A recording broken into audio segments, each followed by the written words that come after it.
Muy buenas tardes a todos. A nombre del doctor Javier Hurtado, presidente del Colegio de Jalisco, y del doctor Alfonso Hernández Barrón, presidente de la Comisión Estatal de Derechos Humanos, les agradezco su presencia en esta sesión del ciclo de conferencias sobre desarrollos humanos, derechos humanos, 2020. Esta tarde, nuestros tres conferencistas hablarán acerca de los derechos económicos, sociales, culturales y ambientales en tiempos de pandemia. Pero antes de entrar en materia, quiero agradecer la presencia con nosotros del doctor José de Jesús Chávez, director del Instituto de Investigación y Capacitación de la Comisión Estatal de Derechos Humanos. Muchas gracias, doctor. Es un gusto conocerlo, como ya lo mencioné. Escucharemos en primer lugar al doctor Francisco Jalomo Aguirre. Pero antes de escuchar al doctor, les recuerdo que la conferencia se está grabando y que estará disponible más adelante en el canal del colegio de YouTube, en la sección de eventos virtuales. Ahora sí vamos a escuchar al doctor Jalomo y les voy a mencionar algo de lo que el doctor Jalomo hace. El doctor Jalomo es profesor investigador en la Universidad de Guadalajara, en el Centro Universitario de Ciencias Sociales y Humanidades. Él es doctor en Ciudad, Territorio y Sustentabilidad, maestro en Desarrollo Local y Territorio, especialista en Gobierno y Gestión Pública Territorial, diplomado en Habilidades Directivas para la Gestión Pública del programa LEAD México y licenciado en Derecho y abogado en Derecho Ambiental, Derecho Humano al Agua y Gestión Ambiental Metropolitana. El doctor, además, participa como un miembro activo de diversos grupos y redes de investigación en México, España y Colombia. Además, tiene experiencia como funcionario público estatal y municipal, como asesor legal privado en áreas relativas a derecho ambiental y el desarrollo sustentable. Además, es miembro del Sistema Nacional de Investigadores del CONACYT y es creador y coordinador del Diplomado en Desarrollo Sustentable y Derecho Ambiental. También cabe decir que obtuvo el Premio al Mérito Ambiental del municipio de Guadalajara en la categoría Educación Ambiental y en 2019 fue galardonado con el reconocimiento al mérito ambiental en el estado de Jalisco por parte del Congreso Legislativo. Ha impartido conferencias, ponencias y diplomados, talleres, cursos de licenciatura, maestría y doctorado en diversas áreas relativas al derecho ambiental y desarrollo, al desarrollo ambiental y al derecho ambiental y desarrollo sustentable en diversas instituciones públicas y privadas en México, Cuba, España, Ecuador y Uruguay. Y es autor y coautor de varios libros, capítulos de libros y artículos publicados en México, Colombia, Paraguay, Ecuador, España y Chile sobre ética y derecho, espacio público, desarrollo local, desarrollo sustentable, patrimonio industrial, gestión metropolitana y desarrollo ambiental. Sin más, le doy la bienvenida al doctor Jalomo. Lo escuchamos, doctor. Muchas gracias, doctora Dolores. Aprovecho para agradecer de igual forma a ambas instituciones anfitrionas, al Colegio de Jalisco y a la Comisión Estatal de Derechos Humanos, en la que colaboro en esta última. Y aprovechando el uso de la voz, voy a compartirles una pequeña presentación sobre la que guiaré mi discurso.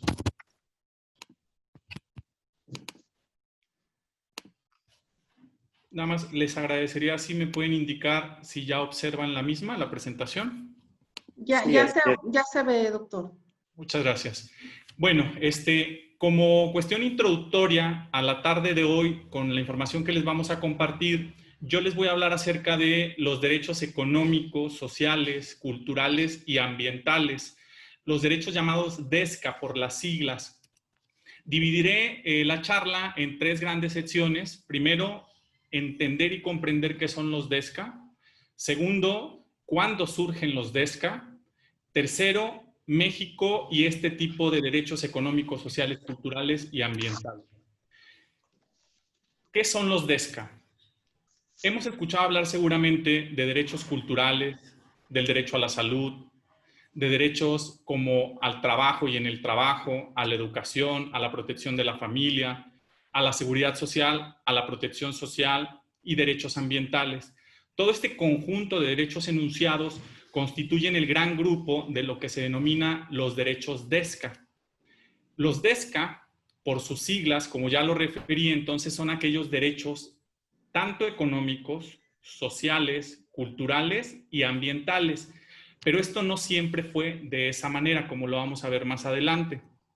Es oportuno señalar que los derechos humanos enfocados a satisfacer las necesidades elementales de las personas. ¿Qué significa esto? Necesidades como la alimentación, el cuidado de la salud, el contar con una vivienda decorosa, el elegir dónde se desea estudiar, la selección ocupacional, la participación en actividades en la comunidad, en la toma de decisiones, en las actividades sociales y culturales, son parte de estos derechos DESCA. Esta podría ser una definición que les comparto, aunque hay algunas otras, depende de los autores a los que consultemos. Y este conjunto de derechos buscan, al igual que el conjunto de derechos humanos, gozar de una vida digna, que el individuo goce de una vida digna, donde es necesario contar con condiciones básicas para el disfrute pleno de dichos derechos. Aquí es donde cobra vital importancia en esta última aseveración la palabra ambiente. Ya que el ambiente es, según Gómez, 1988 y González, 2005, es el entorno vital que está conformado por elementos bióticos, abióticos, antrópicos y no antrópicos que interactúan en un espacio y en un tiempo determinado. Esto significa, en otras palabras, mirando esta imagen, que el ambiente, cuando se refiere como tal, es aquel conjunto de elementos y condiciones que rodean al individuo y que le permiten la realización o no de determinados derechos, como por ejemplo a la salud. Un ambiente altamente contaminado violenta otro conjunto de derechos dentro de los DESCA, no solamente el derecho a gozar de un ambiente sano y saludable. En la imagen observamos elementos bióticos como lo son la vaca, las flores, los árboles, elementos no bióticos como sería el maletín que trae el individuo que miramos, elementos antrópicos, que es todo lo creado por el hombre, como la Torre Eiffel que aparece ahí al fondo, elementos no antrópicos, como los árboles, aunque ahora tenemos modificaciones genéticas, pero de manera natural, son especies que la naturaleza creó, no que el hombre creó. Y este conjunto de elementos físicos, químicos, bióticos, abióticos, antrópicos, no antrópicos, en un determinado momento y lugar conforman el ambiente. Pueden ustedes buscar un poco más de información acerca de los DESCAs para esclarecerlos con mayor profundidad en términos de la definición de cada uno de los derechos referidos al inicio de la presentación. Pero a mí me gustaría detenerme sobre todo en cómo surgen, cuándo surgen los DESCA, porque esto nos va dando la directriz de que son unos derechos bastante recientes. Las generaciones de derechos humanos se dividen en tres. La primera generación abarca desde las épocas de la conquista de Babilonia, en el 539 a.C., hasta 1789 con la Revolución Francesa. Este primer conjunto de derechos humanos, donde no están los derechos DESCA, abarca particularmente un conjunto de derechos en donde sobre todo se reconocen aspectos civiles y políticos. Más adelante, conforme ha avanzado la historia, en una segunda gran etapa o bloque que conforma el segundo grupo de derechos humanos, que van desde eventos como la consolidación de la Revolución Industrial hasta la Revolución Cubana y otras tantas que podemos ver ahí en el Inter en pantalla, conformaron un segundo bloque de derechos en donde comenzaron a aparecer unos llamados económicos, sociales y culturales. ¿Qué significa esto? No es sino a finales del siglo XIX y principios del siglo XX que comienzan a aparecer los derechos no DESCA, sino DESC, sin la A, por circunstancias históricas que motivaron la generación y la exigencia de este tipo de derechos fundamentales. Y en época más reciente, podría yo indicar a partir de 1962 y hasta años venideros, como eventos tales en la Cumbre de Río en 1992, han surgido nuevas problemáticas a nivel global, como lo son la polución, la contaminación ambiental, la pérdida de biodiversidad, el cambio climático, el calentamiento global, y esto motivó a que se le agregara una letra al final a este conjunto de derechos llamados DESC, porque recordemos que solo eran derechos económicos, sociales y culturales, hasta lo que es la segunda etapa de los derechos humanos, y en esta tercera etapa referida en pantalla que ustedes pueden mirar, encontramos la aparición del ambiente como un elemento clave que aglutina y que es la base de todos los demás. Entonces, los derechos DESCA, ya con sus siglas completas, vienen apenas a conformarse a finales del siglo XX y comienzos del siglo XXI. Reitero, son derechos bastante recientes en el reconocimiento, no en la necesidad solamente. Y dentro de esta tercera generación cobran vital importancia derechos como el de a la paz, el derecho al desarrollo y obviamente el referido derecho a un ambiente limpio que todos podamos disfrutar. Estas tres generaciones, entonces, nos ayudan a comprender que dentro de la segunda y la tercera es que se vienen a conformar este bloque de derechos. Los DESCA tienen relación con ciertos acontecimientos relevantes en torno al tema. En 1966, la Asamblea General de la ONU y el Pacto Internacional de Derechos Civiles y Políticos crearon un documento facultativo, un protocolo facultativo de los derechos económicos, sociales y culturales. Hasta ahí nos seguimos quedando con las DESC, sin la A. En 1969, la Asamblea General de la ONU emite una declaración sobre el progreso y el desarrollo en lo social que viene a consolidar este grupo de los derechos DESC. En el 69 mismo año surge el Pacto de San José de Costa Rica, que también viene a incorporar fortaleza a la aparición de este bloque de derechos, y es en ese suceso, en el Pacto de San José de Costa Rica, sumado al de 1972 con la declaración de la Convención sobre la Protección del Patrimonio Mundial, Cultural y Natural y los otros eventos que les referí en láminas anteriores, que vienen a aparecer la última letra de este conjunto de los derechos DESCA. Cada uno de estos documentos referidos tiene asegúnes y en todos ellos podemos notar la urgente necesidad por la protección de aspectos económicos, sociales, culturales y ambientales, en virtud de que estos son parte de la dignidad y de la vida integral de las personas y habría que garantizarlos como derechos humanos. Por ejemplo, la Declaración sobre el Progreso y el Desarrollo en lo Social de 1969 estableció en su numeral 25 la adecuada utilización y explotación de los elementos naturales en cada región y país está estrechamente vinculada con la consecución del progreso y el desarrollo, no solamente en lo económico, sino en lo social, y podríamos agregar, como les refiero, en lo cultural también. Entonces, aquí miramos una simbiosis entre este conjunto de letras, en donde son interdependientes y en donde cada uno viene a conformar fortalezas para la realización de los demás. Así sucesivamente otra serie de acontecimientos, y particularmente en Estocolmo, en 1972 y en la Cumbre de la Tierra en 1992, se indicó que la protección y mejoramiento del ambiente es una cuestión fundamental que afecta el bienestar de todos los pueblos y al desarrollo económico del mundo entero. Entonces tenemos este gran grupo o familia de derechos, los derechos DESCA, sobre lo que para el caso particular podríamos comprender que atienden a la diversidad cultural, geográfica y ambiental de las diferentes secciones en las que está conformado el planeta. Los derechos DESCA no es que estén contrapuestos o que vayan en contra de la primera generación de derechos humanos, sino que vienen a perfeccionarlos y a complementarlos con la atención de otras necesidades y circunstancias. Estos derechos DESCA, entonces, como hemos referido ya con esta revisión o barrido histórico, comprenden el derecho a la vida en familia, el derecho a la participación en la vida cultural, el derecho a la educación, el derecho al trabajo, el derecho a la alimentación, el derecho a la seguridad social, el acceso al agua, el acceso a la vivienda, el medio ambiente y la atención a la salud. En 1966, los estados aprobaron el Pacto Internacional de Derechos Económicos, Sociales y Culturales, por el que los estados partes se obligan a promover y proteger estos derechos. Esta aprobación o esta referencia tiene tres grandes principios fundamentales que a la hora de aprobarse por parte de los estados miembros también estaban implícitamente aceptando.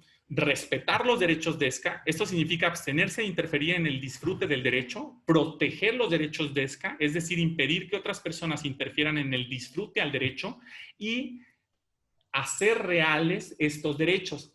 ¿Qué significa esto último? Adoptar medidas adecuadas con miras a lograr plena efectividad del derecho.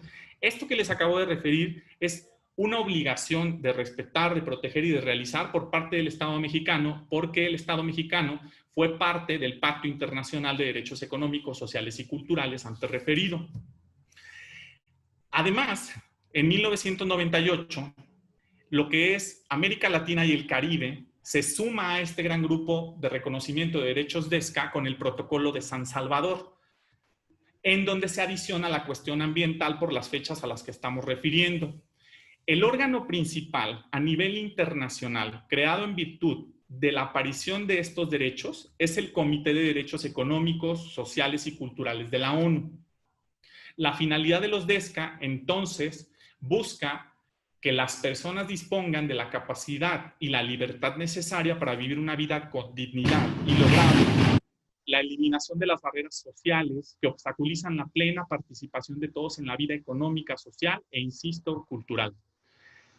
Los derechos DESCA, además, tienen que cumplir ciertos requisitos como lo es la asequibilidad, la adaptabilidad, la disponibilidad y la calidad. Les doy un ejemplo, el derecho a la educación que forma parte de este grupo de derechos DESCA. El derecho a la educación tiene que ser asequible, es decir, que yo, en lo individual, tenga la posibilidad económica de acceder a estudiar lo que yo quiero estudiar. Sabemos que esto suena utópico y que no siempre tiene una buena realización en cada uno de los estados, pero al menos es como el fin que se tiene que perseguir en términos de asequibilidad. La adaptabilidad es que se adapte la educación a mis necesidades. Si yo tuviera una discapacidad auditiva, entonces tendría, para no estar vulnerado mi derecho a la educación bajo la cuestión de la adaptabilidad, que estar adaptada la forma de enseñanza para mis necesidades. La disponibilidad es que yo pueda estudiar y que tenga la oferta accesible en distancia y en tiempo para estudiar lo que yo quiero estudiar. Y la calidad significa, pues, este tema tan discutido de la calidad en la educación, como por citar un ejemplo. En México, ¿cómo estamos? México y los DESCA. Como ya se explicó, o como ya les indiqué, en México es obligatorio desde 1966 por el Pacto Internacional, el PIDES, y por la Asamblea General de las Naciones Unidas, que entró en vigor en 1983, en términos de este pacto, México está obligado a cumplir y a garantizar el disfrute de este bloque de derechos. Pero, con el documento también señalado de 1998, México ratifica este cumplimiento a garantizar los derechos DESCA con el Protocolo de San Salvador. En nuestra Constitución, la Carta Magna, están incorporados dispersos entre los artículos del 1 al 29 y algunos otros, este conjunto de derechos que les he mencionado. Por ejemplo, el derecho a la educación, el de la salud, el del trabajo, el del medio ambiente, beneficios de la cultura, la seguridad social. Y como les he indicado, en México también tiene jurisdicción por las directrices y observaciones generales que emite el Comité de Derechos Económicos, Sociales y Culturales de la ONU, ya que examina el actuar y cumplimiento de los países en la relación con la garantía de este conjunto de derechos, el nivel de cumplimiento y la eficacia de lo mismo. Entonces aquí podemos notar que se han hecho exámenes a Honduras y México tiene los suyos, en donde se han emitido observaciones generales para decirnos en qué está carente el Estado mexicano y en qué tiene actividades por subsanar. A su vez, instituciones como la Comisión Interamericana de Derechos Humanos, la Comisión Nacional de Derechos Humanos, son instituciones competentes para vigilar el cumplimiento de esta realización y conjunto de derechos a nivel país en los Estados Unidos mexicanos. Les quiero recomendar, hay una institución, una asociación civil llamada Incide Social, aquí vienen los datos de sitio web, Facebook y Twitter, que emite de manera constante, a través del Observatorio de Política Social y Derechos Humanos, diagnósticos de cómo estamos en el cumplimiento de los derechos DESCA a nivel país. Con eso concluiría mi intervención, haciendo un barrido histórico bastante general y dando una introducción muy somera de la situación mexicana. Y pongo esta lámina para momento de preguntas, tal como lo determine nuestra moderadora, si van a quedar al final de cada intervención o en conjunto cuando concluyamos los tres. Mis redes sociales para quienes gusten un poco más de información, porque me especializo sobre todo en derecho ambiental, que sería la última letrita dentro de este conjunto de derechos de los que les he platicado. Muchas gracias. Sí, muchas gracias, doctor Jalomo. Sin duda, una colaboración que nos ha ayudado a entender cómo se complementan estas diferentes esferas de la vida social.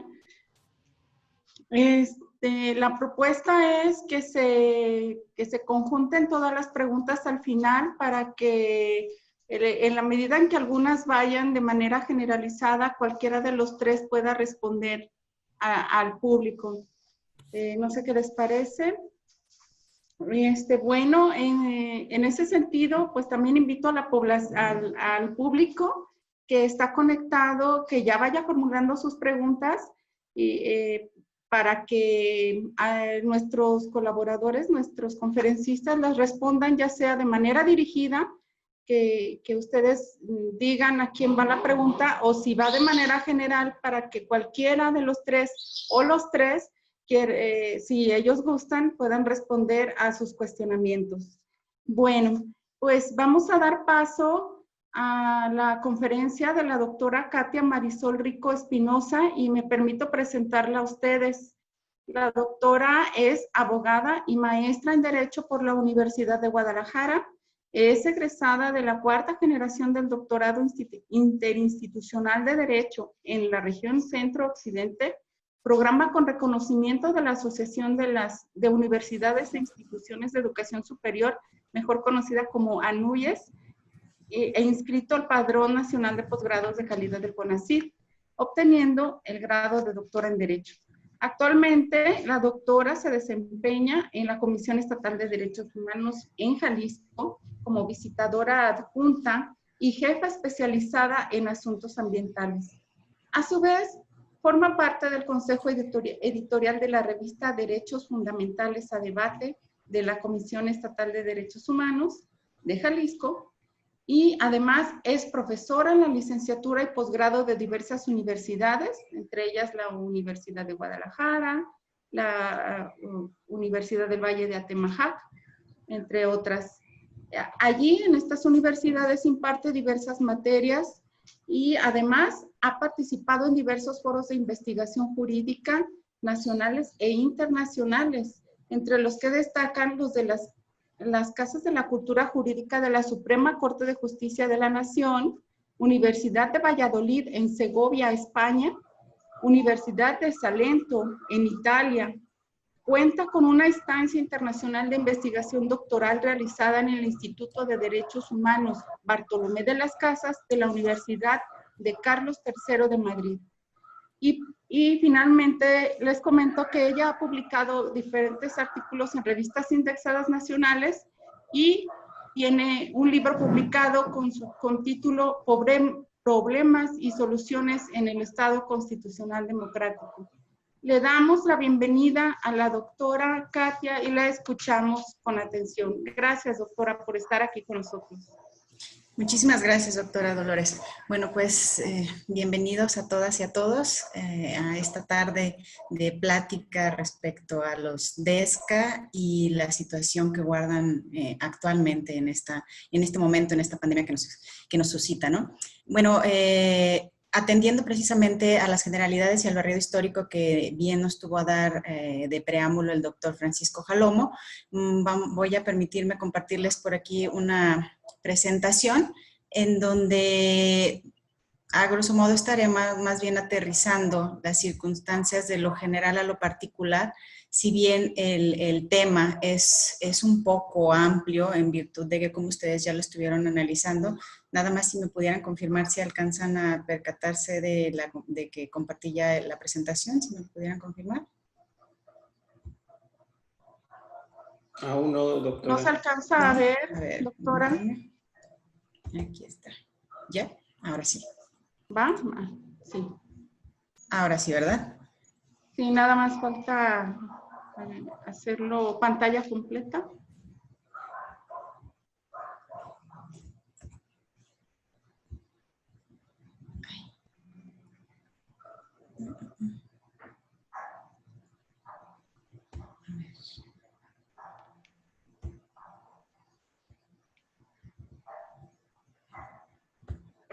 A ver, en este momento ya.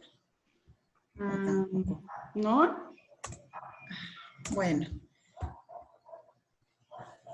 Sí, como lo tenía, doctora.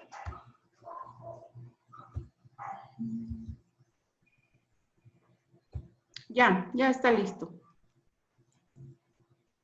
Bueno, como les comentaba precisamente en esta pequeña presentación que preparé por ustedes, vamos a aterrizar un tanto los que son estos derechos llamados DESCA, de lo general un tanto a lo particular. Si bien el tema es muy amplio, lo cierto es que trataré de enfocarme un poco más a lo que hemos estado realizando nosotros aquí en Jalisco y en específico nosotros como Comisión de Derechos Humanos, porque es muy importante la participación o el trato que se le da por parte de estos organismos no jurisdiccionales de protección a los derechos humanos, ¿no? En este caso, bueno, pues como bien nos dijo el doctor Francisco Jalomo, la realidad de los DESCA y la progresividad en cómo han ido evolucionando estos va enfocada directamente a la satisfacción de las necesidades elementales y a la finalidad que tienen de alcanzar el máximo nivel de protección, ¿no? Es decir, el mínimo accesible para todas las personas dentro de este tipo de derechos, ¿no? Como bien nos dijo el compañero Francisco Jalomo, estos se rigen a través de un pacto, de un instrumento internacional que es el Pacto Internacional de los Derechos Económicos, Sociales y Culturales. No me detendré mucho en él porque el doctor Jalomo bien ya nos tuvo a dar una introducción respecto al tema. Lo importante aquí es decir que este instrumento internacional, si bien es cierto, lo comentó el doctor Jalomo, se encuentra desde la década de los 80 ratificado y dentro del reconocimiento de los instrumentos internacionales por el Estado mexicano. Lo cierto es que este documento cuenta actualmente con un protocolo facultativo, el cual no ha sido adherido, es decir, no encuentra esa ratificación por parte del Estado mexicano. Entonces, ahí encontramos un pequeño punto a debatir más adelante, ¿no? Quisiera dejarlo aquí como preámbulo para aterrizarlo al final de la exposición. Lo cierto es que, bueno, dentro de estos instrumentos internacionales que rigen o que forman parte de estos DESCA, es este protocolo facultativo que México no forma parte y que por lo tanto ahí encontramos la primera, digamos, piedrita en este reconocimiento y protección de este tipo de derechos, ¿no? Bueno, como bien lo dijo el compañero Jalomo, pues este Pacto Internacional de Derechos Económicos, Sociales y Culturales, ahora ambientales también, contempla cierta realización progresiva que tiene a su vez la facultad de hacer ciertas limitaciones y ciertas restricciones a los mismos, pero aún y cuando estos ya han agotado todas o aún y cuando estos ya debieron de haber agotado todas las instancias para poder hacerlo, las limitaciones, ¿no? Impone una obligación a los estados de adoptar medidas para el sano y el correcto reconocimiento y aterriza con este protocolo facultativo que, bueno, pues el Estado mexicano a nivel internacional es reconocido pues porque obviamente sin la ratificación del mismo se encuentran o se aprecian por parte del Estado mexicano ciertas limitaciones, obstáculos y a su vez grandes desafíos para el reconocimiento de este tipo de derechos, ¿no? Vamos a ver por qué grandes desafíos. El doctor Jalomo nos decía, bueno, este tipo de derechos, si bien son derechos que forman o que se contemplaron, se adherieron, se empezaron a reconocer dentro de los instrumentos internacionales en la segunda mitad del siglo XX, lo cierto es que muchos de ellos, aun y cuando ya están reconocidos, aun y cuando nosotros en el Estado mexicano los encontramos dentro de este gran apartado que nos decía el doctor Jalomo, digamos, dentro de los primeros 29 artículos de la Constitución y algunos de ellos por ahí dispersos en el texto del cuerpo de la Constitución. Lo cierto es que en muchas ocasiones, o vamos a ver cómo muchos de ellos actualmente es un tanto difícil el cumplimiento hacia este tipo de derechos, ¿no? Bueno, pues evidentemente el COVID vino a desenmascarar cuál es la verdadera situación de este tipo de derechos en el contexto de un estado como México, ¿no? Bueno, evidentemente la situación de esta pandemia mundial evidentemente ha caracterizado cómo los países atienden a este tipo de derechos.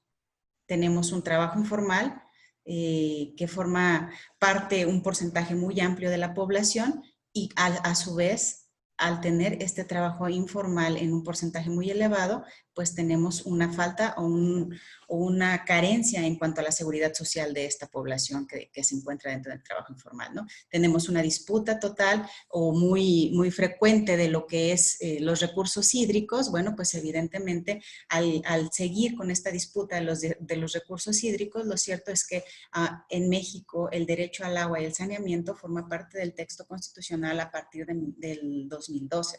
Es decir, apenas tenemos 8 años con el reconocimiento a este derecho que forma parte de los DESCA. Es un derecho tan importante y elemental ahora con esta pandemia como es el derecho al agua, ¿no? Entonces, si tenemos 8 años del reconocimiento a nivel constitucional de lo que es el derecho al agua, lo cierto es que aun y cuando ya existe en la Constitución, nos encontramos con carencias en cuanto al cumplimiento de todas las prerrogativas que se dieron desde hace 8 años en el momento en el que se incorporó el derecho al agua al texto de la Constitución mexicana, ¿no? ¿Por qué? Bueno, porque tenemos 8 años con una carencia de una ley nacional de aguas. Entonces, vamos viendo cómo, a pesar de que México ha intentado o forma parte de todas las negociaciones y de la mayoría de ellos, de los acuerdos a nivel internacional en materia de derechos humanos, lo cierto es que al aterrizarlo a lo que es el derecho doméstico se encuentra con ciertas trabas. Uno es el ejemplo que les pongo de lo que es el derecho al agua. 8 años reconocido en el marco constitucional, sin embargo, con una legislación que aún es carente, ¿no? Otros de los problemas que les pongo aquí en esta lámina es precisamente el COVID y los DESCA, bueno, pues la falta de insumos en el sector social. En el sector de salud. Esta falta de insumos era evidente. México es claro que aterrizamos el 2020, no nada más esta anualidad, sino que venimos arrastrando una falta de insumos en el sector salud y que esta pandemia hizo evidente esa situación. En cuanto a los insumos dentro del sector salud, también es importante señalar que esos insumos, conforme nos está atendiendo en este momento la pandemia, nos dice que también es necesario conocer si es que estos insumos han llegado, de dónde llegan y cómo han sido distribuidos. Entonces estamos hablando de los DESCA, es decir, del derecho a la salud, cómo se ha ido atendiendo a la población en general. Les pongo casos un poco más generales porque como lo dijimos desde un principio, bueno, pues los DESCA forman parte de un tema muy amplio, ¿no? Pero la falta de insumos en el sector salud es una falta recurrente y el COVID nos vino a desenmascarar precisamente cómo nos encontramos en este tema, ¿no? Otro de los derechos que aquí bien nos hizo el favor de señalarlos el doctor Jalomo, bueno, el derecho a la alimentación. Ese derecho a la alimentación que las prerrogativas que se han señalado para atender la pandemia nos dice, bueno, cierto tipo de alimentación para hacer frente a este virus.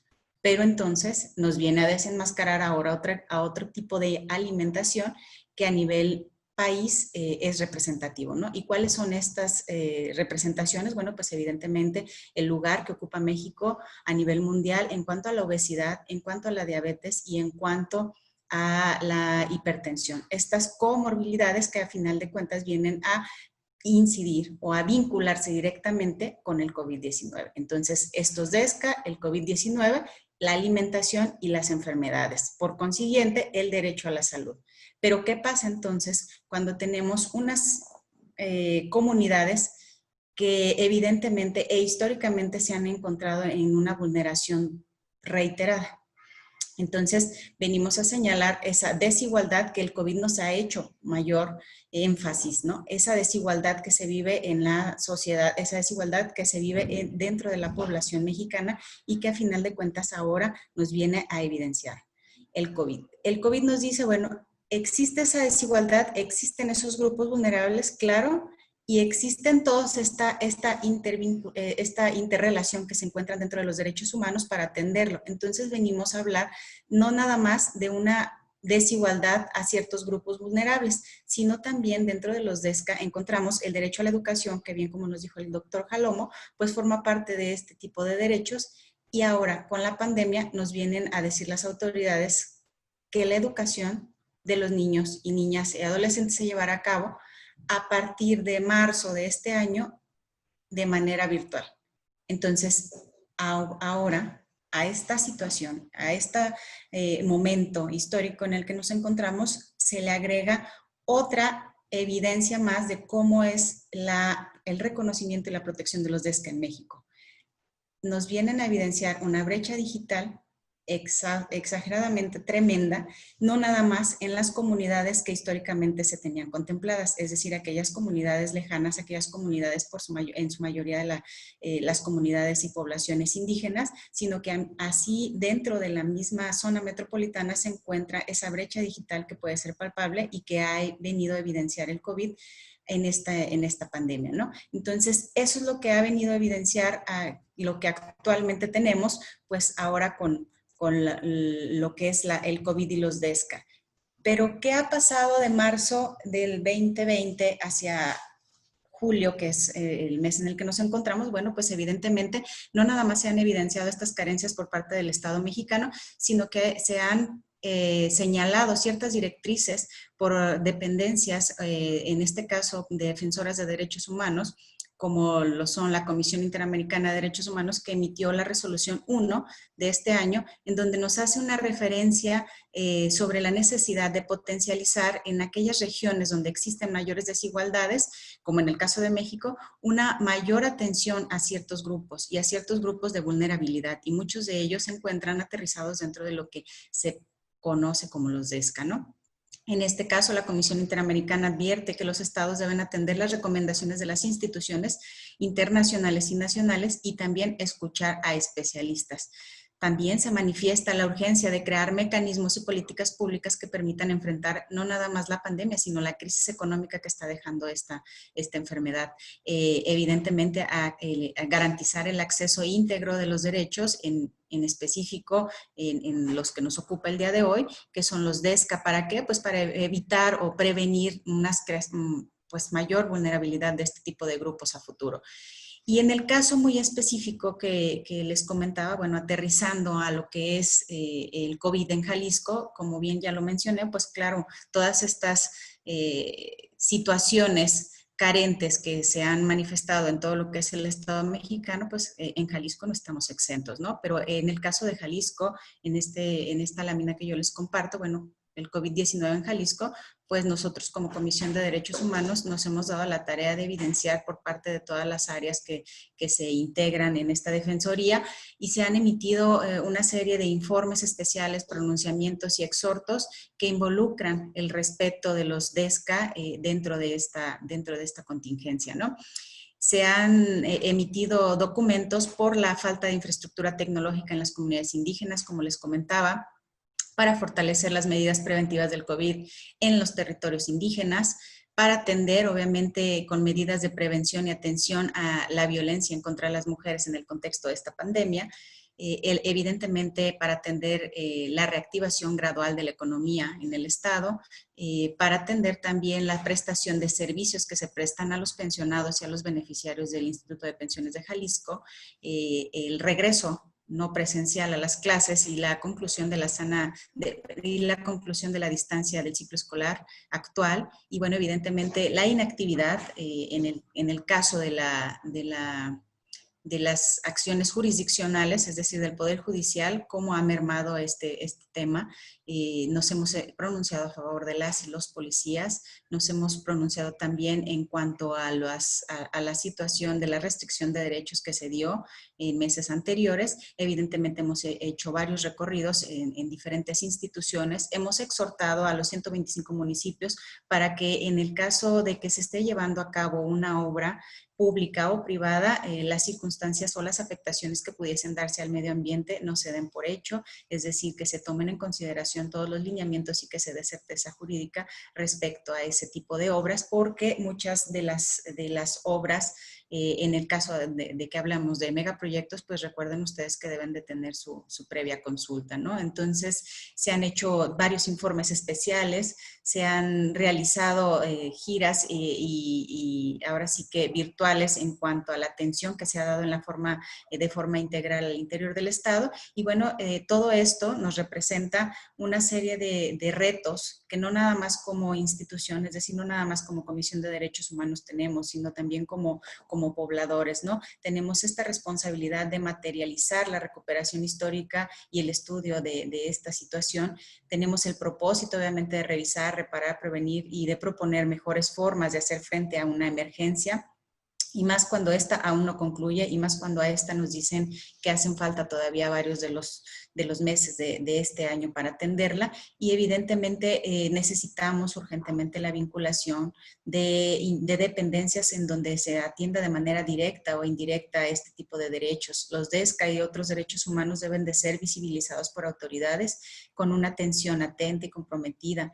¿Para qué? Bueno, pues evidentemente en aras de que estas autoridades atiendan las observaciones que se hacen y evitar posibles violaciones a los derechos de las personas, ¿no? Evidentemente habrá que hacer un análisis que tenga que ver con las garantías de no repetición y asegurar el uso el pleno uso y goce de este tipo de derechos, en específico de los DESCA, y que pues la pandemia nos ha manifestado la importancia que tienen los derechos económicos, sociales y culturales, y la ausencia que existe desafortunadamente no nada más en el Estado mexicano, sino la ausencia que existe a nivel latinoamericano en muchos de estos estados en cuanto a la justiciabilidad efectiva para hacer el goce de este tipo de derechos. Lo cierto es que el COVID-19 y los DESCA nos viene a evidenciar cómo somos una sociedad desigual y cómo evidentemente hace falta atención a este tipo de derechos. Es un tema muy amplio, es un tema que involucra, interrelaciona todos estos derechos. Quise dejarles algunos ejemplos para que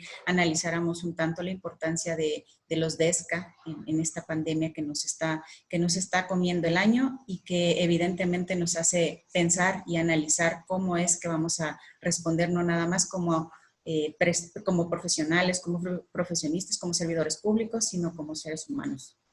Muchísimas gracias.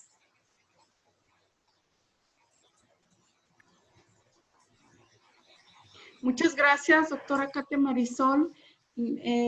Muy interesante su conferencia, creo que es muy informativa y bueno, ya estará nuestro público haciendo sus preguntas, por favor, ya vayan haciendo sus preguntas. Vamos a escuchar a nuestro último conferencista de hoy. Él es el doctor Juan Carlos Páez Vieira. Se los presento de manera muy breve. Él es doctor en Ciencia Política por la Universidad de Guadalajara, es maestro en Políticas Públicas por el ITESO y además es egresado de la licenciatura de la Facultad en Ciencias Políticas de la UNAM. Es profesor de Políticas Públicas, Gobierno y Ciudadanía en diversas universidades en este estado de Jalisco, entre ellas en el ITESO, en la Universidad de Guadalajara y en la UNIVA. Ha sido coordinador de los diplomados en Políticas Públicas en el ITESO y es además profesor titular de la Maestría en Políticas Públicas de la Universidad Iberoamericana de León, donde imparte la Cátedra de Teoría y Análisis de Políticas Públicas. El doctor cuenta con una especialidad en Gobernanza Local por la Universidad Meléndez Pelayo en España. Sus líneas de investigación son la Agenda 2030 y la gobernanza, la incidencia de la ciudadanía organizada en las políticas públicas, así como gobernanza y ciudadanía. Actualmente, él es coordinador de estudios y proyectos e investigador en la Comisión Estatal de Derechos Humanos Jalisco, embajador senior de la campaña My World México para los ODS. Es miembro de la Red de Planificación para el Desarrollo en el Grupo de Liderazgos Públicos de la CEPAL y de Amnistía Internacional de Guadalajara. Además, fue director de Planeación del Sistema de Guadalajara durante 2 trienios, director de Programas Especiales de la Secretaría del Medio Ambiente, ha colaborado para diferentes organismos civiles de derechos humanos, entre ellos el Centro Fray Bartolomé de Chiapas, el Centro Pro Derechos Humanos en la Ciudad de México y el IMDEC en Guadalajara, y actualmente es director de la Organización Civil Pensamiento Social, ACE. Es coautor de varios libros en México y Latinoamérica sobre temas en derechos humanos, ciudadanía, desarrollo sostenible y gobernanza, y además es experto consultor en los temas de derechos humanos, participación ciudadana, globalización y gobernanza. En fin, vamos a darle ya la voz al doctor Juan Carlos Páez Vieira para que nos comparta lo que tiene para nosotros esta tarde. Muchas gracias, doctor. Bienvenido. Adelante. Muchas gracias. Gracias también a todos los participantes, a mis compañeras y compañeros y a la Comisión Estatal por darnos la oportunidad de poder presentar esto. No sé si ya se alcanza a ver mi pantalla. Ya, doctor. Muchas gracias, doctora, y también gracias al Colegio de Jalisco. Miren, en esta ocasión, en lo que yo les voy a presentar va muy de la mano con lo que nos ha venido presentando el doctor Jalomo y la doctora Katia. Yo lo que les quiero presentar es un poco una compilación de datos, de información que he estado haciendo desde prácticamente que empezó la pandemia sobre datos específicos de los ejemplos que ya nos ponía la doctora Katia. Y está dividido en dos partes. Una primera parte que tiene que ver con datos que refieren justamente a la situación en México, a la problematización de los DESCA, y por otro lado, a la segunda parte la enfocaré a la situación en particular de algunos de estos derechos. Sobre esto, entonces, voy a iniciar. Bueno, básicamente el tema que tiene que ver con los DESCA, ya nos lo decía el doctor Jalomo, hay unas necesidades que se tienen que cubrir. ¿Cómo cubrir las necesidades elementales en momentos de pandemia? Y bueno, pues entonces estos temas, el tema de los DESCA está íntimamente ligado con el tema de la pobreza y la desigualdad que ya nos presentaba también la doctora Katia. Y algunos datos del tamaño de la crisis que se está generando a partir de la pandemia son los que les voy a dar en estos momentos. Un dato, por ejemplo, interesante que nos da la CEPAL es que tendremos una caída en México en la pobreza de más de 15 millones de mexicanos. Es decir, habrá una agudización de la pandemia, en particular, por ejemplo, en las comunidades urbanas, en sectores de población que actualmente trabajan en el sector informal. Por ejemplo, también el sector obrero, el de comerciantes ambulantes y los trabajadores del sector de los servicios. Otros elementos, por ejemplo, que también son fundamentales aquí, por ejemplo, es el tema de la problematización en las pymes, las pequeñas y medianas empresas que también están llevando a un nivel de precariedad laboral a 12 millones de personas. Recuerdan que en mayo se presentó la Encuesta Nacional de Ocupación y Empleo, la ENOE, que fue contundente en cuanto a los datos que se presentan. Y no quiere decir que estos 12 millones de personas ya están desempleadas, sino que han tenido suspensión de ingresos. Entonces, cuando hablamos de estos temas de suspensión de ingresos, estamos hablando de tres situaciones. Una que puede ser por cierre temporal de empresas y por ende de suspensión de salarios. Otra que tiene que ver con reducción de salarios, en algunos casos, por ejemplo, a media jornada laboral. Y uno tercero que tiene que ver con algunos casos donde sí ha habido despidos de empleos, producto de la crisis y porque, pues, como lo mencioné, muchas pymes pues han tenido que cerrar por la cuestión de la pandemia y obviamente no han tenido ya la oportunidad de reactivarse por la continuidad de la pandemia. Entonces, este dato que lo presenta el Banco de México, que me parece que es como muy, muy indicativo, tiene que ver con el indicador global de actividad económica y tiene que ver con la línea roja que tiene que ver con actividades terciarias y la línea azul que tiene que ver con actividades industriales. Entonces, pueden ver ustedes cómo ha habido una estrepitosa caída a partir de marzo de 2020 en cuanto a este indicador global de actividad económica. Tenemos entonces el conteo que se está haciendo aquí es prácticamente desde 2008, con aquella famosa crisis de las inmobiliarias, y vemos que los datos superan muchísimo más la crisis del 2008 en cuanto a estos indicadores que nos presenta el Banco de México. Entonces, estos datos los exponenciamos justamente a esta situación de crisis de empleo. Entonces, estos datos que presentó recientemente el Banco de México nos menciona que ha habido una pérdida de 12 millones de empleos en abril y mayo. tanto del sector formal como en el informal. Esto es muy interesante, en donde 3.72 millones son del sector formal y 8.36 millones al informal, a grosso modo. Entonces, según Banjico, el total de puestos de trabajo perdidos de tiempo completo ha sido de 20 millones, de los cuales casi 8 fueron contratados por la mitad de su jornada laboral. Entonces, estos datos nos muestran claramente el tamaño de la problematización de la crisis que se está reportando. Y vuelvo a la pregunta original que nos hacíamos, es cómo cubrir las necesidades elementales que ya nos presentaban nuestros dos panelistas anteriores, que tiene que ver con los DESCA, el nivel de vida adecuado, que es una serie de derechos que están como una flor, concatenados, ¿no? La salud, la educación, la vivienda digna, la alimentación, el empleo. Y ante esta situación es muy complejo. Por ejemplo, el dato que presenta el IMSS es la pérdida de 1.100.000 empleos. ¿Qué quiere decir? Que esta proporción de personas, al perder su empleo, queda sin seguridad social y por lo tanto sin el derecho a la salud fundamental, y eso significa justamente la posibilidad de entrar en un grupo vulnerable, como lo presentaba la doctora Katia, de contraer la enfermedad y no tener la capacidad, la posibilidad de ser atendido en este sistema de salud. Esta lámina que presenta el Banco de México nos muestra, por un lado, la distribución de fuerza de trabajo del producto de la población económicamente activa.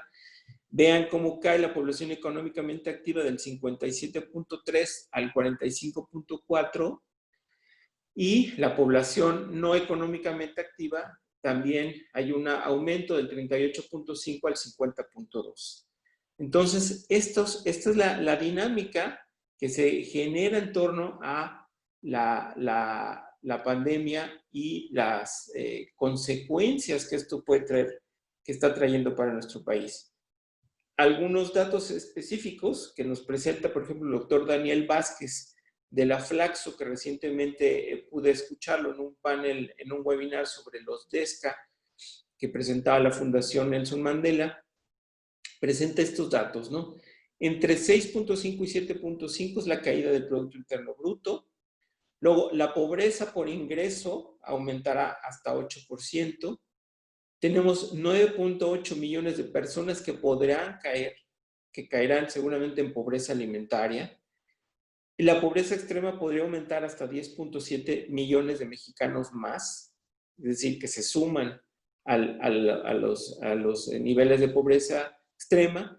Y el 45.8 de las personas que actualmente laboran podrían tener un salario inferior a la canasta básica, ¿verdad?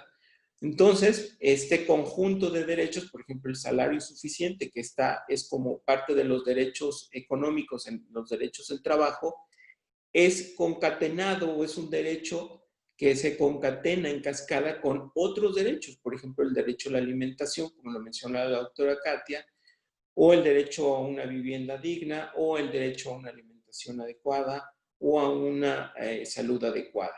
Entonces, ¿cuáles son estos impactos sobre los derechos?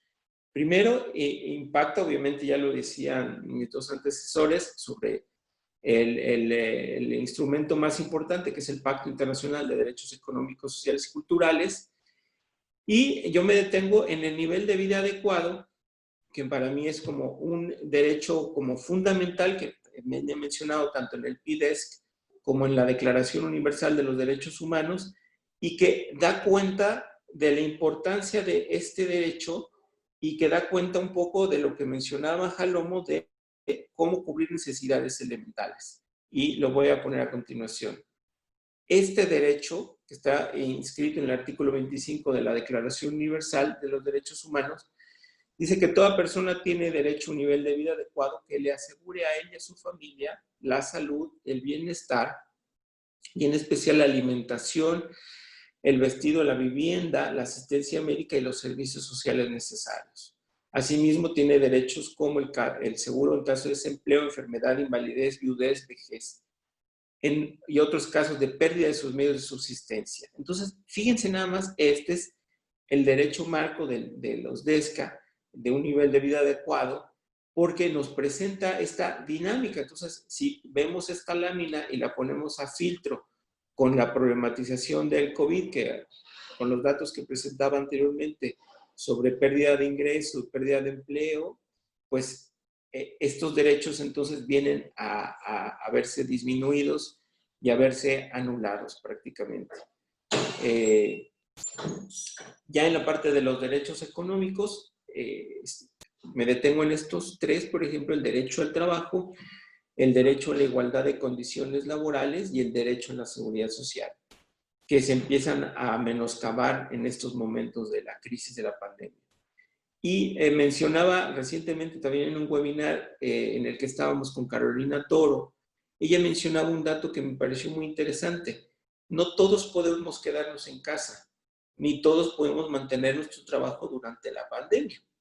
Dice, hay una encuesta que realizó la Universidad Iberoamericana, la COVID-19, que dice que solo el 64% sí puede cumplir con las medidas de distanciamiento por la necesidad por la necesidad de salir a trabajar o buscar trabajo en zonas urbanas.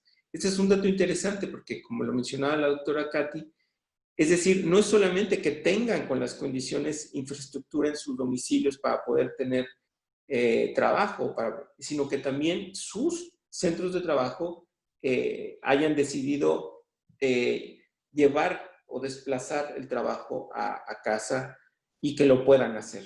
Es decir, que sean empleos que pueden desarrollarse de esa manera en el domicilio. Entonces, este dato es sumamente interesante porque entonces tenemos un sector de población de un 36% que no puede mantenerse en casa y que tiene que salir a la calle a buscar empleo. Entonces, este es el tamaño de la dimensión de la crisis.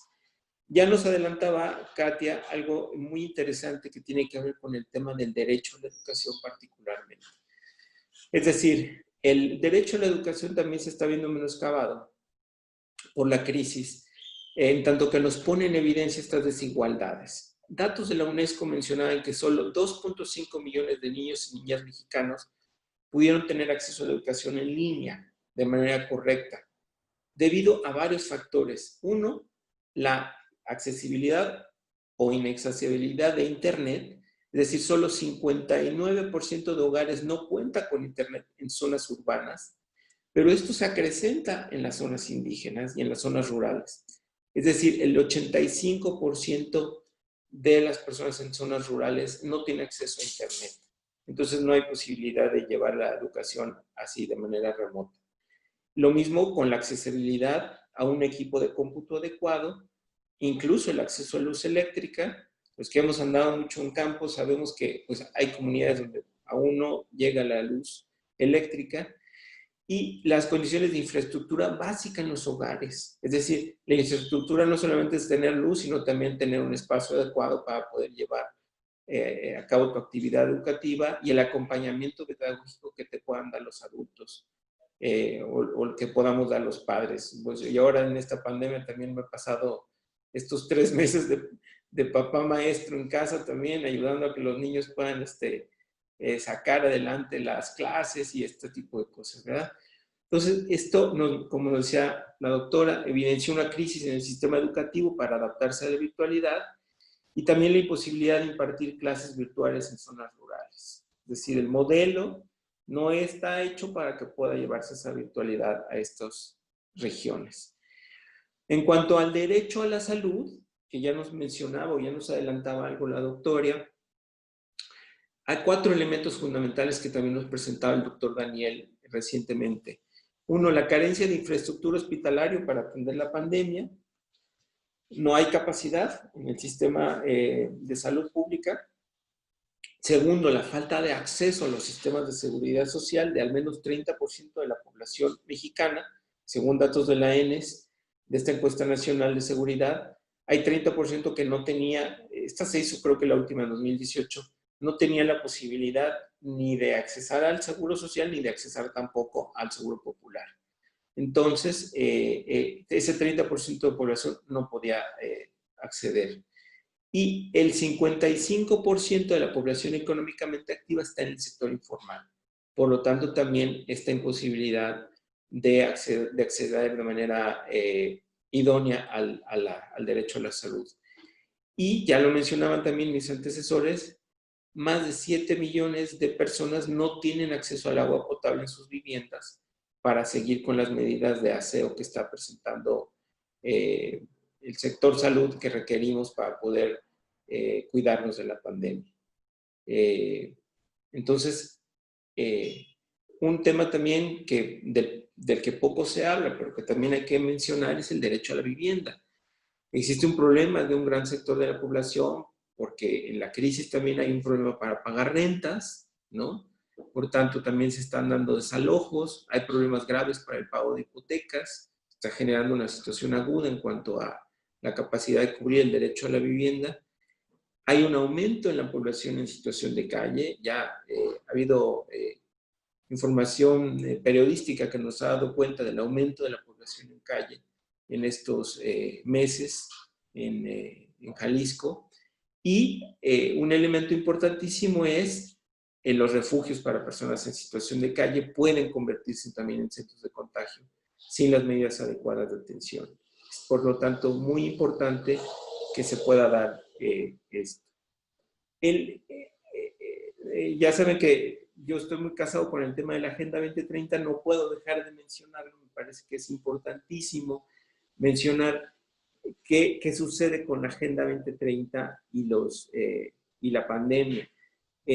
Recientemente en un webinar que presentaba la maestra Gema Santana de la Oficina de Presidencia de la Dirección de la Agenda 2030, ella nos presentaba que hay algunos objetivos que están siendo más beneficiados, es decir, que hay una redireccionalidad de las políticas públicas para atenderlos y otros que ya no están siendo tan beneficiados.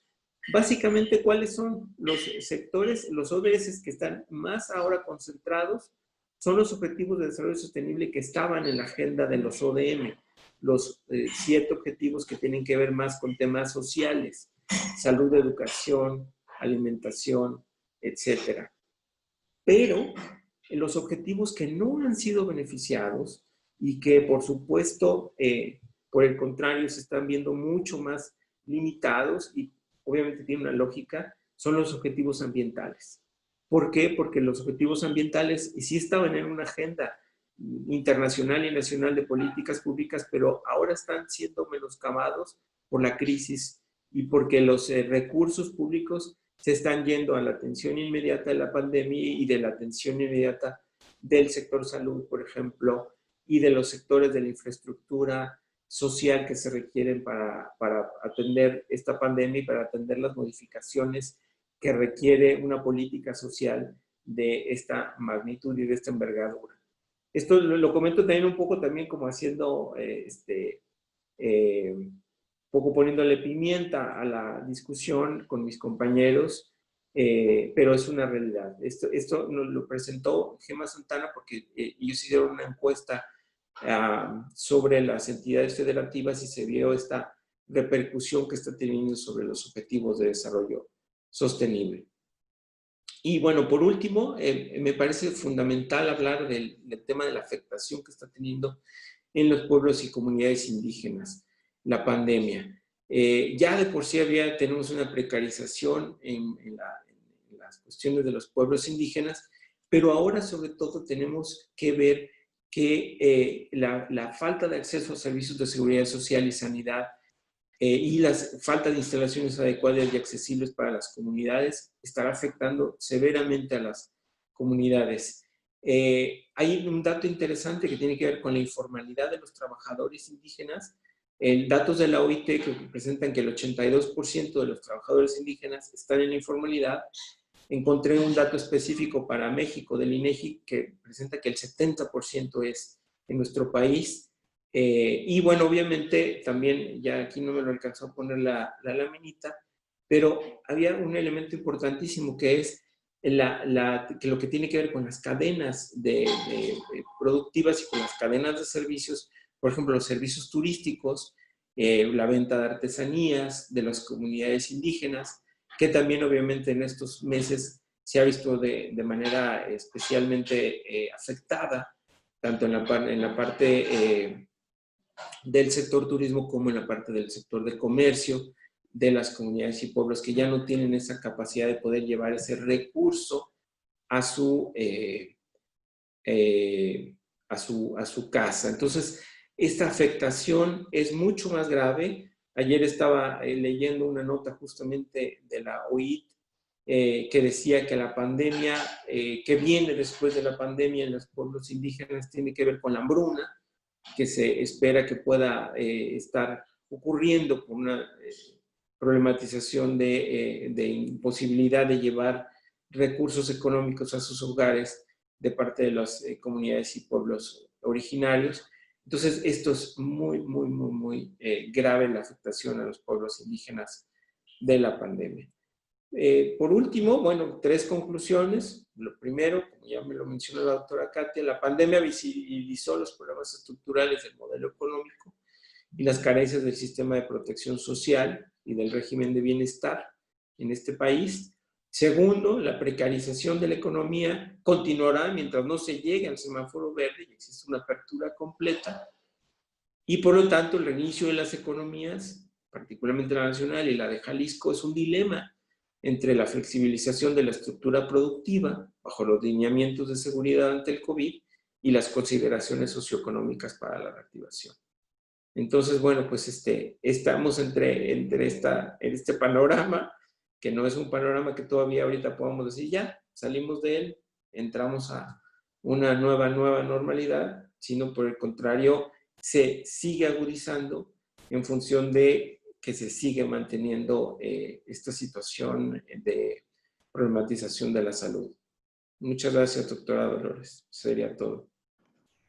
Bueno, muchísimas gracias al doctor Juan Carlos y gracias a los 3 conferencistas que personalmente he recibido un gran panorama al respecto a los derechos, a los DESCA, que pues tiene muchas derivaciones por muchos caminos por donde irse y cómo los derechos humanos no son unos solos y es muy difícil definir cuál debe prevalecer sobre cuál. A mí me gustaría, si me permiten, hacer una pregunta o a ver si alguno de ustedes me pudiera comentar acerca de cuál ha sido el papel de las organizaciones de la sociedad civil en los últimos años, al menos, bueno, antes de la pandemia a lo mejor, porque no sé si la pandemia también detuvo a estas organizaciones de la sociedad civil en la garantía de estos derechos que, cabe decir, creo que pocos ciudadanos son conscientes de que los tienen. Quisiera alguno de los 3 comentar acerca de este tema, mientras llegan más preguntas. Me gustaría participar, doctora. Bueno, básicamente el papel de la sociedad civil ha sido muy interesante a lo largo, digamos, de los últimos 15 años. Algo que mencionaba un poquito el doctor Francisco Jalomo y que es muy importante es los informes espejo que la sociedad civil organizada brinda frente justamente a veces los informes que se presentan por parte del gobierno mexicano. Los informes espejo hacen una recopilación de casos que existen en todo el país y la documentan, hacen una documentación muy exhaustiva de estos casos y se presentan al Comité de Derechos Económicos, Sociales y Culturales de manera tal que tengan insumos también estos comités para poder tener una información y equilibrar la información que se presenta por las partes en cuanto a la documentación y en cuanto a la situación y problematizaciones de los derechos económicos, sociales, culturales y ambientales. Particularmente, yo he visto muy cercanamente algunos casos de documentación de casos de, por ejemplo, de megaproyectos o de casos también de agua, de casos donde se ha visto afectado el acceso al agua las coaliciones de organismos de sociedad civil han sido muy importantes para impulsar estos informes. Bueno, también quisiera hacer una aportación ahí. Específicamente, como bien dice la doctora, en el caso de nosotros como Comisión Estatal de Derechos Humanos hemos tenido mucha participación con las organizaciones de la sociedad civil en varios de los proyectos en donde hemos tenido mayor respuesta o hemos podido tener mucha investigación y hemos podido documentar de manera más profunda las violaciones en cuanto por ejemplo, a temas ambientales que involucran a los DESCA. Desde hace años, al menos en la comisión, hemos tenido muy latente a las organizaciones intentando el cumplimiento por parte de las autoridades y el respeto a este tipo de derechos.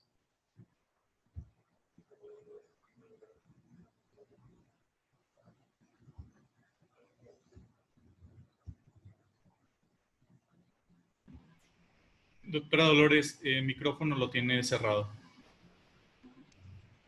Gracias, doctor Jalomo.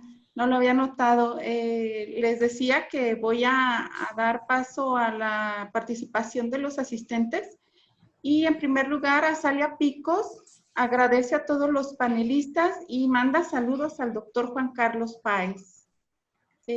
Alma Velázquez pregunta, ¿consideraría que el derecho a la protección de la salud en México se ha violentado sistemáticamente durante la pandemia? Es una pregunta general, no está dirigida para alguno. No sé si alguno de ustedes gusta responder.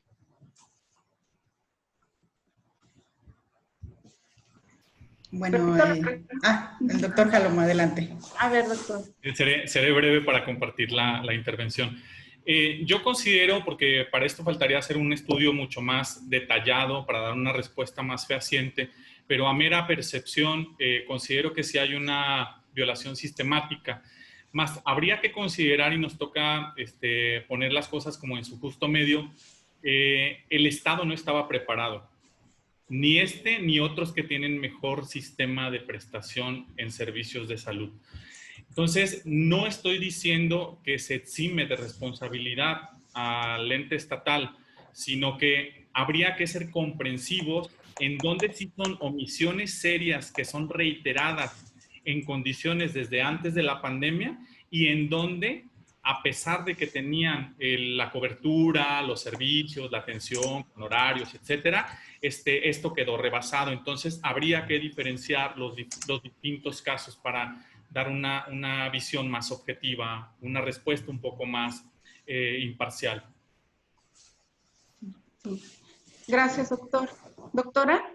Así es. Bueno, como comentaba el doctor Jalomo, ahora sí que carentes ahorita un poco de cifras, en el caso del derecho a la salud, al menos yo sí considero que si bien no podemos hablar de una violación sistemática como tal a este derecho, sí se advierte un retroceso en el cumplimiento al derecho a la salud, porque tenemos que tener en consideración que México hace frente a esta pandemia con un sistema de salud colapsado y con profundas carencias que, como bien lo señalamos, el COVID nos hizo evidentes, ¿no? Entonces, este retroceso en el cumplimiento al derecho a la salud no únicamente involucra a las personas que se atienden o que se busca atender en torno al COVID, en torno a esta enfermedad, sino a aquellas otras enfermedades que se han dejado de atender por la reconvención de ciertos hospitales únicamente para atender a pacientes de COVID. Entonces, yo sí considero, al menos en lo personal, que existe un retroceso en el cumplimiento al derecho, no únicamente del COVID, sino de otras enfermedades que se han dejado de atender en el sistema de salud pública. Muchas gracias, doctora Katia. ¿Hay otra pregunta para los tres? Dice Jorge Alejandro Sagún, la justicia en Jalisco lleva detenida 4 meses. ¿Creen que sea muy difícil mandar a los servidores públicos a que lleven su equipo de cómputo a casa y desde ahí puedan trabajar?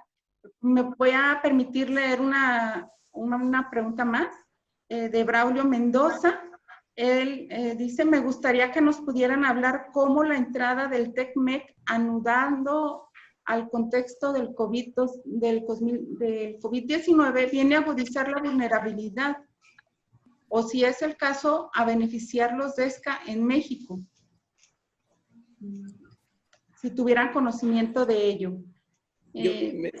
Me gustaría aportar, muchas gracias, doctora, algo más que nada aportar al análisis del tema del TEMEC que menciona Braulio. Yo quisiera más bien como aportar un poco más algún otro dato, es decir, el TEMEC viene a acelerar o a buscar una aceleración de la actividad económica y obviamente también en parte hay inversión privada que genera empleos y en realidad más bien lo que pasa es que la pandemia viene a afectar también la entrada más plena del TEMEC. Por ejemplo, estoy pensando en el sector automotriz, que es un sector que está sumamente, digamos, en esperanza de poder reactivarse y que la pandemia bien a bien no lo deja activarse plenamente. Y que tenemos, digamos, como son cadenas de suministro que se dan en los 3 países, de pronto quisieran reactivar, por ejemplo, ya la producción automotriz aquí en México para mandar el ensamblaje de productos a los Estados Unidos, pero tenemos las medidas implementando en México que dicen, no, espérate, no puedes activar ya la actividad industrial automotriz, entonces está digamos, viéndose truncada esta actividad, ¿no? Más que nada. Ese es mi comentario. Muchas gracias, doctor.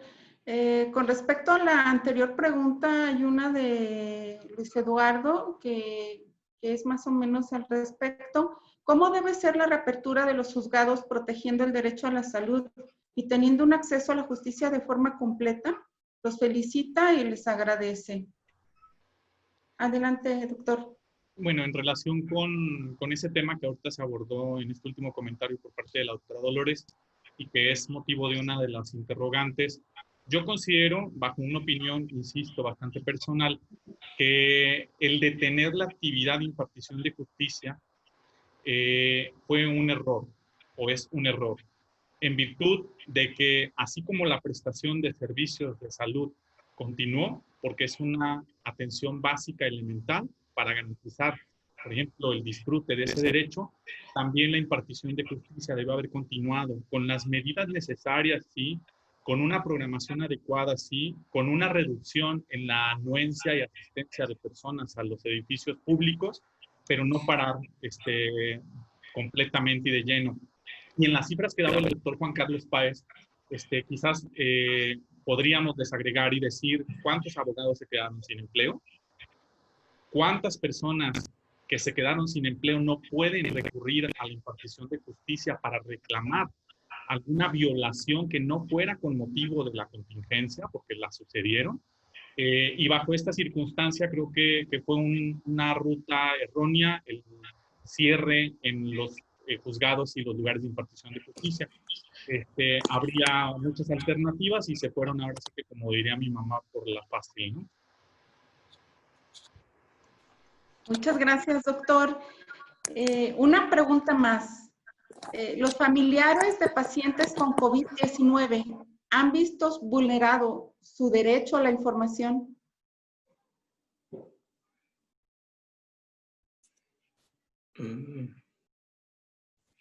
¿Alguno de los 3 quisiera comentar acerca de eso? Bueno, si gustan, pudiera comentar yo iniciando para compartir esta respuesta con mis compañeros si es su deseo. En el caso de los familiares que tienen o que han tenido pacientes, más bien de familiares de pacientes con esta enfermedad diagnosticada de COVID, lo cierto es que efectivamente en muchas ocasiones se ha recibido la inconformidad por parte de las familias que no tienen acceso y que evidentemente, como bien dice la pregunta, se les vulnera su derecho a la información. En muchas ocasiones, desafortunadamente o lamentablemente, han tenido que recurrir a instancias instancias de salud en donde no vuelven a ver a sus familiares con vida y en estos casos, con este fatal desenlace, es donde se ha hecho más énfasis, ¿no? Claro que es necesario que no nada más en el ámbito del sector público, sino también en el ámbito del sector privado, el derecho a la salud, que involucra en este caso también el derecho a la información, de estar completamente enterados tanto el paciente como los familiares, sea atendido por parte de quienes imparten el servicio. Entonces, sí hemos tenido este tipo de señalamientos. Ha sido muy recurrente también que digo, no lo hemos mencionado, pero en las personas que se encuentran privadas de su libertad, el derecho a la información que tienen sus familiares en el caso de aquellos que se encuentran privados de su libertad y que aún en esta privación también han sido contagiados de esta enfermedad, ¿no? Entonces, claro, es evidente la vulneración del derecho a la información por parte de autoridades, como les comento, no nada más públicas, sino también de quienes imparten este servicio de manera privada. Muchas gracias, doctora. Muchas gracias a los 3 conferencistas. Hasta aquí dejamos la sesión de preguntas y respuestas. En este momento quisiera cederle la palabra al doctor José de Jesús Chávez para que nos dé unas palabras en el contexto de esta sesión de trabajo. Doctor, buenas tardes. Adelante, por favor. Hola, muy buenas tardes, querida doctora. Pues agradecer en nombre de la Comisión Estatal de Derechos Humanos, presidente el doctor Alfonso Hernández Parrón, pues siempre su acogida, ¿no? En el Colegio de Jalisco siempre, como lo he mencionado en la sesión pasada, tenemos un vínculo muy cercano académicamente y también lazos de amistad con el presidente Javier Hurtado y también con el maestro Enrique Rodríguez Magaña, que siempre muy puntualmente pues atiende a todos los llamados, ¿no?, académicos. Agradecerle a mis compañera Katia, a mis compañeros Francisco Jalomo y Juan Carlos Páez por sus atinadas participaciones. Y pues bueno, no me resta, insisto, en agradecer siempre el cobijo institucional por parte del Colegio de Jalisco y recordarles que la Comisión Estatal de Derechos Humanos